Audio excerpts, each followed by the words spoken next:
Hello and welcome back to another Lower Decks review, this time with more Jeffery Combs and coming to you live from the Leper Colony. Of course, that's not strictly true. We are not live. We are 27 seconds into a recording because I forgot to actually record the audio the first time I did this intro.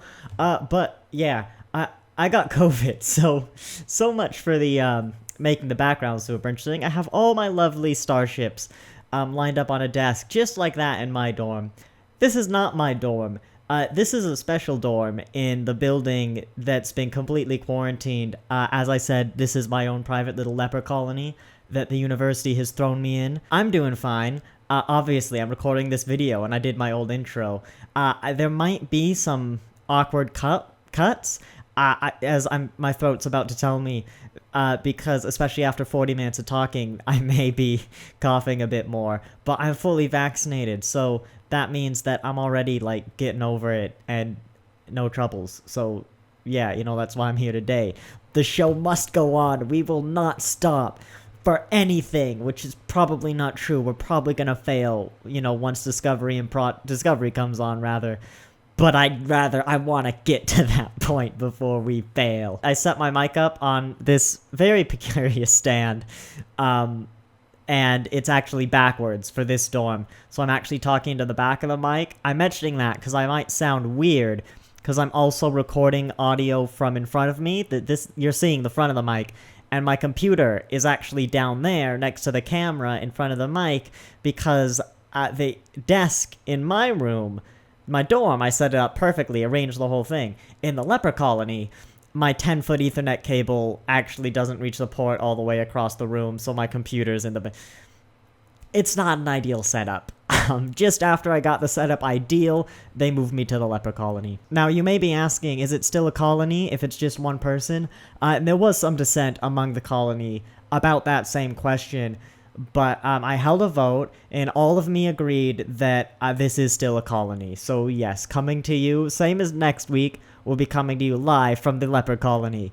I really hope that this episode doesn't tie to a specific thumbnail we have prepared. We still have a few of those, but my partner made this, like, an alternate of the ambassador uniform. We called it the racer uniform for when they were driving in their cars.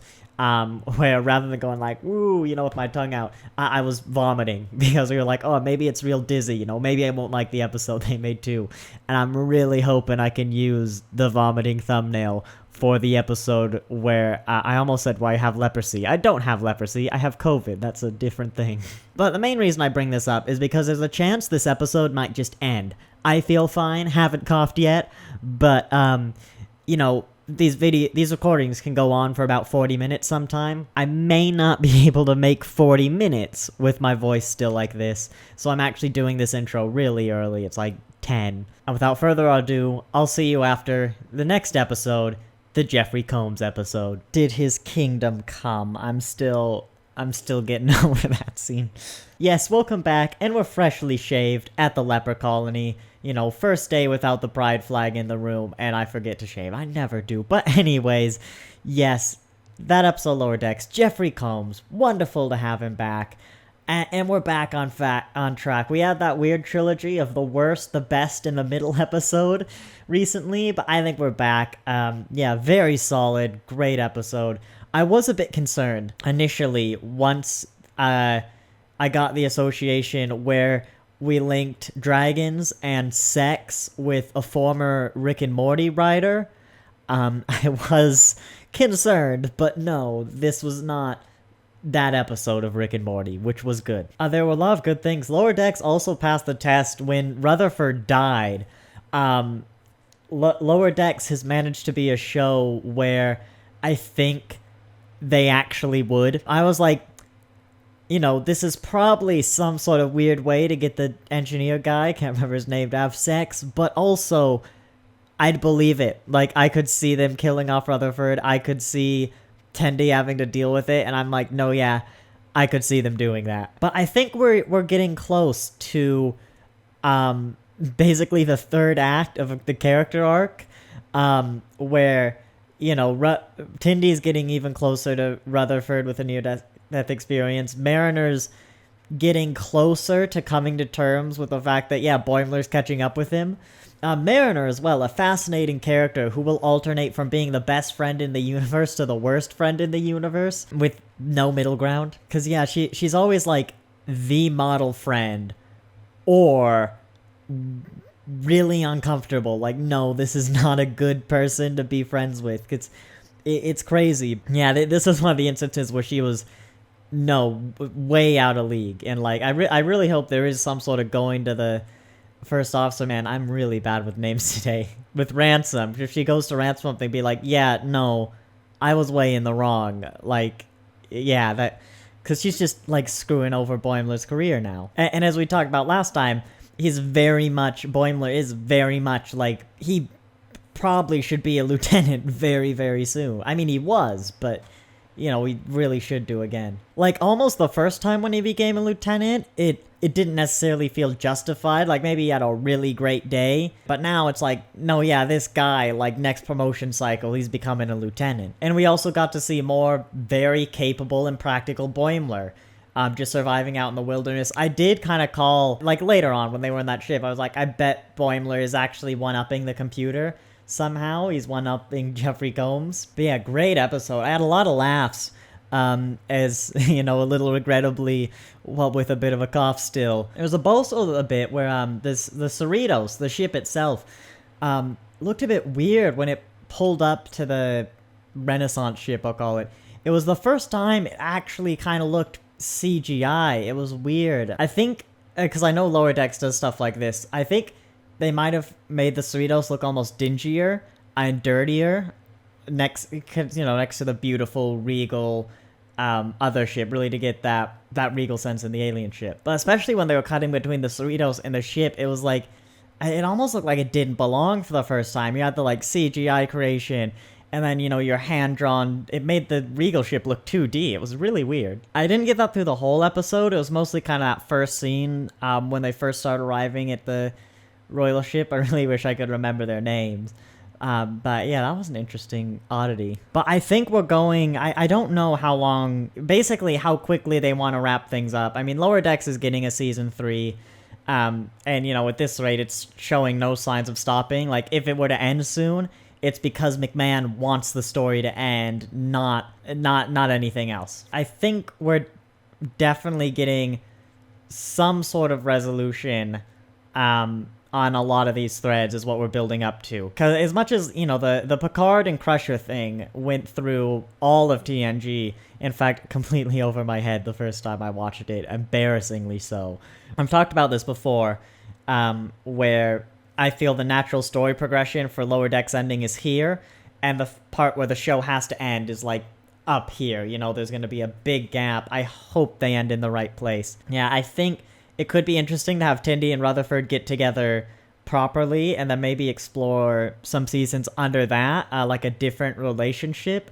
But I think there needs to be something that gets them closer. Because, you know, we're getting down to the final 3 episodes, sort of our big finale time. And McMahon is right. I'm surprised that they can fit this in like a 25-minute episode. Amazing how long these episodes feel. But yeah, I think we're going to get some sort of resolution, maybe not a finale, but resolution with the Tindy Rutherford thing. I think Boimler and Mariner's gonna have to start recognizing Boimler more as someone who's grown. He's not the same person from Envoys.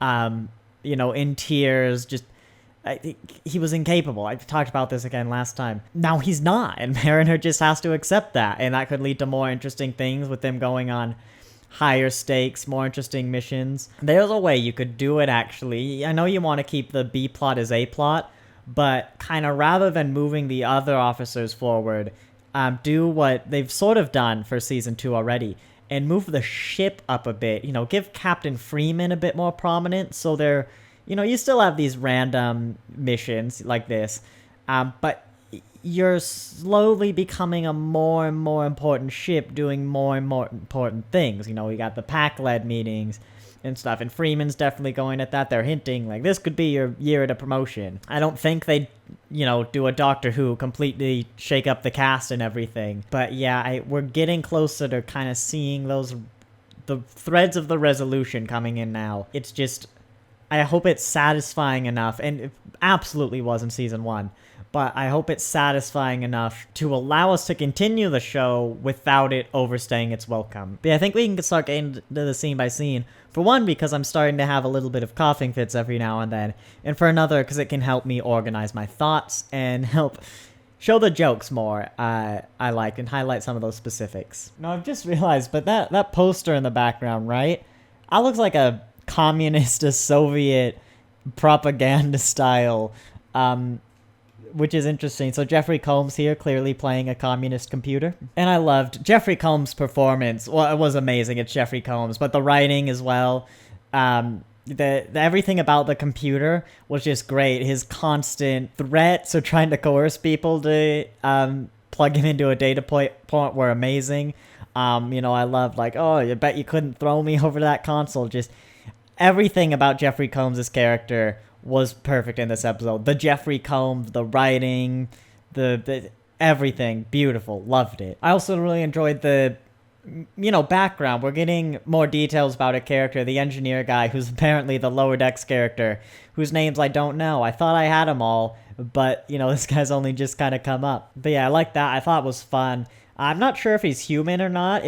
I couldn't quite catch on if this was an alien species or humans that, I think Rutherford said like a Renaissance fair colony, basically. Doubtfully Federation. For one, I guess, because they're not using Starfleet security. But for another, because of, I was going to say the royal system, but Roxana Troy is royalty, isn't she? I'm racking my brain for a monarchy in the Federation right now. Off the top of my head, no. Someone's going to probably bring it up. It'll probably be some weird TOS species that should never have been in the Federation, but I can't think. But yeah, there are rules on who can join the Federation. I'm not sure if monarchies are allowed. This is the bit I was talking about earlier with the CGI ship. Technically this bit right before this. I'm also really hoping Eagle Moss makes a model of this. Beautiful ship. I was gonna let it play, but then I remembered I got copyright strike for that last time. But yeah, unfortunately Eagle Moss seems to think that animation makes something ludicrously obscure. There's a mention where someone said, oh, I hope you do like an animated shuttle pack at some point. And Ben Robinson, the guy in charge, responded like, that would be super obscure even by our standards. And I'm like, how many Excelsior concept ships do I own? How many Phase 2 ships are in your fleet? Like, I hate the bias against animation. It's a general thing, I'm pretty sure, but among Star Trek in particular. Yeah, is the past any less real because it's in black and white or because it's in paintings? Like, no. So stop being an idiot and just accept Lower Decks and TAS and Prodigy. Why wouldn't you? Genuinely, why? Like, if you disrespect them for being animated, let me know in the comments, because I can't understand it. Oh, here's one for Antithesis, like canon references person. I know dragons have been referenced in Star Trek canon before. Is this the planet/species that has been referenced to have dragons? I don't know. We'll see. Link in the description as always to Antithesis' canon references post, because they're amazing. This is a good point. I need to talk about the art direction. The art in this episode is great. The series in general has been really good, but this episode has been fantastic at giving us diverse, alien, and interesting sceneries. You got the Orion Market comes to mind. There are some things like, the ships, the Federation stations, the Federation aesthetic, especially the 24th century one, is so well established that you can make it look great, but generally it doesn't stand out so much. Love that they're sticking to that, of course. But when they get to these alien places, they're really doing a lot to make them interesting. The color palettes. If I click here, the whole Renaissance place, the torches in that corridor airlock thing. And before you mention it, yeah, there have been lit flames on starships before, and I'm pretty sure they mention random ways to get around that. Like Tuvok had one, need like someone cooking, whatever, there are ways to have fires on your spaceship. Sorry, I've just realized that painting, the engineer, like younger, he used to be wearing some sort of chastity belt, presumably so he doesn't get the throne over the current king, his father. That's a nice touch. Oh, I like the black licorice jokes as well. I kept expecting baked potato to come up at some point.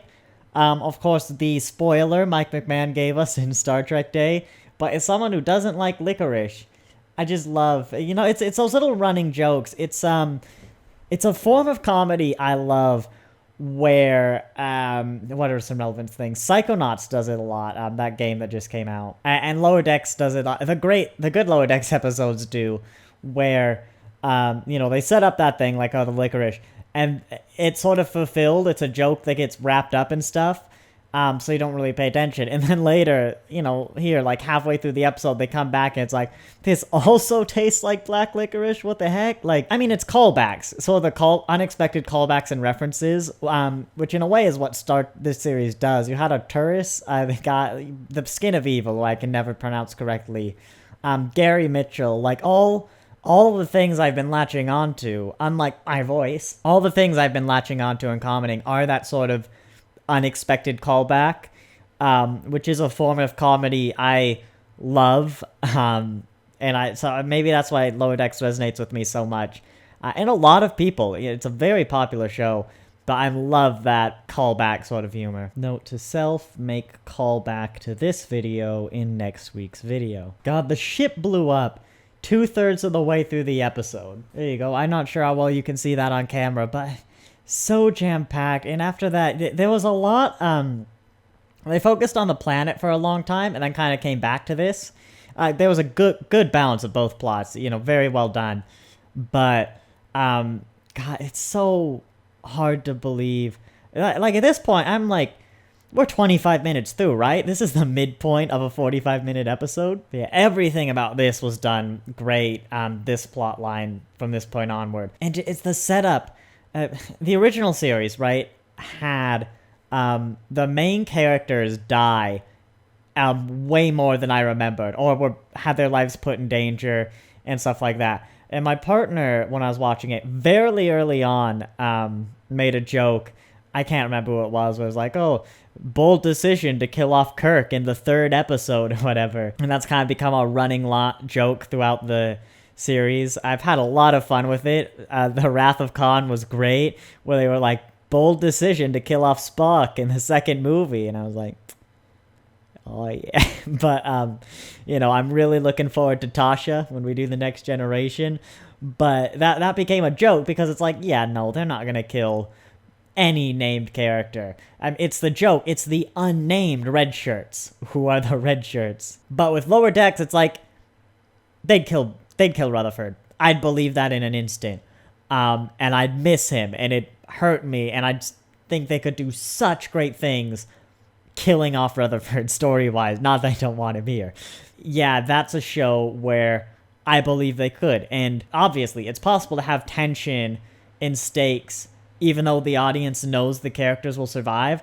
I can have tension and stakes on a rewatch of a lot of episodes. But it's even harder to convince your audience that your characters could die. There's shows like Game of Thrones that'll, kill off characters as a selling point. But Lower Decks is a rare example. They've only killed off Shax, and then they brought him back. Lower Decks hasn't killed off anyone from the show, but I think that initial maybe killing of Shax, or they've set up consequences for their show, essentially. Their show has consequences, and so I can go, yeah, they'd kill off Rutherford if they wanted to, without hesitation. They wiped Rutherford's memory without hesitation. They promoted Boimler to the Titan. Like, yeah. Also, Captain Freeman's pineapple is floating in this scene. It might have always been floating, but I've only just noticed it now. And yeah, everything about the presentation, how, uncomfortable Tiana looked, basically delivering the news to Tendi. I'll get it. She's out of focus for it, but just the look of everything, the catastrophe on the ship, even though I knew it was probably a toss-up, probably even in favor of everyone being perfectly alright and this being a ploy, it was a toss-up. most shows would kill for that kind of tension and stuff. Discovery actually has killed off main characters, and I mean, I just haven't cared. So well done, Lower Decks. There's one of those weird cuts for you. And to quote Rutherford, just look at her. She's so cute and precious, and she could do a great character arc like that. I'm almost selling killing Rutherford off. And another great moment, to further emphasize that Boimler has grown just narratively, and more so than Mariner recognizes. 'Cause I think at this point, most, if not all, of the audience should recognize that Boimler is not the same person we saw in Envoys. He's now equal to, if not superior than Mariner in some cases, where Mariner's like, no, yeah, you'd never shoot me, and then he just does. Amazing. I'm actually almost a bit disappointed that at the end they had the fist bump thing, and I really wish there was a conversation, and maybe this will be part of the finale we're building up to, where Boimler's like, look, Mariner, yeah, I did great, give me the kudos, but also, you can't just reassign me this. You gotta go to Ransom now. You gotta go. You have done damage. Fix it. Remember when Nog applied to Starfleet and Jake told his dad, no, this is clearly some joke. And I want that from Boimler. I want the action of, no, go to Cisco, go to Freeman, Ransom, right now, and tell them you were wrong. This is not okay. I'm really hoping for something like that between Boimler and Mariner. I get maybe this is where the 25-minute constraint comes in, where they don't have a lot of time for that, but that's where you can kind of pack it into their finales, and actually even a semi-serialized thing of building up to that over the next 3 episodes or last 2 or something. My Trek knowledge being put to the test, and I failed. I feel like this ship, and particularly that species, should be a reference, and they're not that I can tell. I can't recognize them for the life of me. It's probably wise, because if after so many seasons everything we met was a reference to something, you'd probably get a bit of small world syndrome, I guess. Sure, the Cerritos specializes in second contact, but it'd be in 7 years, we literally never meet a new species. So as much as I'm talking myself out, it's a bit weird trying to find these references in a lot of places. I think I should try and accept that, yeah, this is a galaxy. This is not the small world, and we're not going to get small world syndrome. Google it if you're not familiar with it. It basically is a tendency of universes to make things too connected. And for a show like Lower Decks, where the entire selling point is essentially canonical references and fun stuff for old fans, I think they're being very careful and very wise. Throw a lot of that into season 1 to get people hooked, but now they're having to be very careful managing that, and I think they're doing a good job. I also appreciate that the Queen Lady is providing options to Engineer Man. This is how I usually refer to shows, by the way. It took me 5 seasons to learn the names of the Voyager cast, so, it's credit to Lower Decks how much I know everyone else's name but this guy. But yeah, nice to provide options. Yeah, and I said before, the ending was great. Jeffrey Combs was great. The fun little sequence. Everything about it was great. I've just met a specific joke I like. There were loads of specific jokes too, where it was what? No, Bobby loves his virginity. It's I know it's a B name. And he's no, I mean, he loves Starfleet. I don't know, there are just a lot of good little jokes that made me laugh. And here's another one from the art design. The planet, the green, the beautiful, vibrant, there were so many beautiful, distinct locations in this episode, and it's amazing. I also love the wall of all the computers. Here's an amazing joke that for practicality reasons, I don't know if they could have done, but I would have loved it if every single computer here was voiced by a Star Trek alumni. You got Jeffrey Combs. What if you also got Vance Armstrong in? I'm thinking the other characters. You don't get anyone main, but you get Vance Armstrong. You've already got Martok. What's the guy? J.G. Hertz. I can't remember. You could get Martok in again to do a computer. Belloc. I learned Belloc was one in TOS. He played Belloc. He played the guy past tense, the Deep Space Nine one that thinks Jadzia is an alien and gives her the badge. That was Belloc. And he was also, I think it was an Orion in Discovery.